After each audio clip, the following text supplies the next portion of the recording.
Thanks for checking in.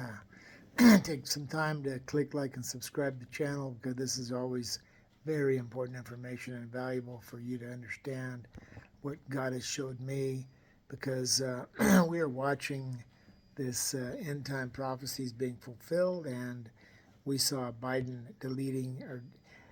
depleting our national strategic oil reserves that Trump had them completely topped off. And now the government has those fuel reserves because it's well known that if an interruption in fuel supplies occurs, it would be very devastating to have no fuel. That also fits into what I heard a military channel say. They study war, and every time there's a war, the side that always loses are the ones whose supplies are cut off. So what I'm trying to get you to understand is, in the event there is an interruption in fuel supplies, the National Strategic Fuel Reserves will not be available to us, the American people.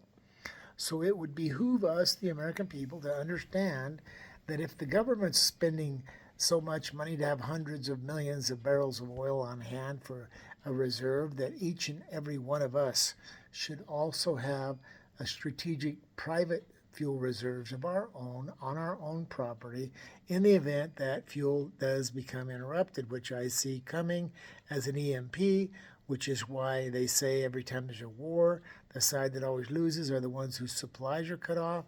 And I know an EMP is coming. That's why Barack Obama made a movie called Leave the World Behind. It's predictive programming. You want to watch it, where there's no power, no phone, all the cars crash, planes crash out of the sky. If they're telling us what they're going to do, and it's in Isaiah 33, highways will be deserted, there'll be no travelers on the road. But I'm going to show you a scripture in Matthew 24 that I think actually is scripturally instructing us to have extra vessels of oil on our property. It's in Matthew 25, and here it is. It says, at that time, the kingdom of heaven will be like 10 virgins who took their lamps and went out to meet their bridegroom. 5 of them were foolish, 5 were wise. The foolish ones took their lamps, but did not take any oil with them.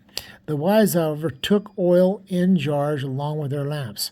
The bridegroom was a long time coming. When they came, drowsy fell asleep. At midnight, the cry rang out, "Here's the bridegroom, come meet him."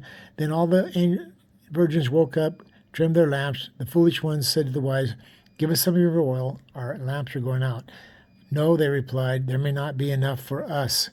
Instead, go to those who sell and buy some for yourselves." But while they were on their way to buy oil, the bridegroom arrived, and the virgins that were ready went in with him to the wedding banquet, and the door was shut.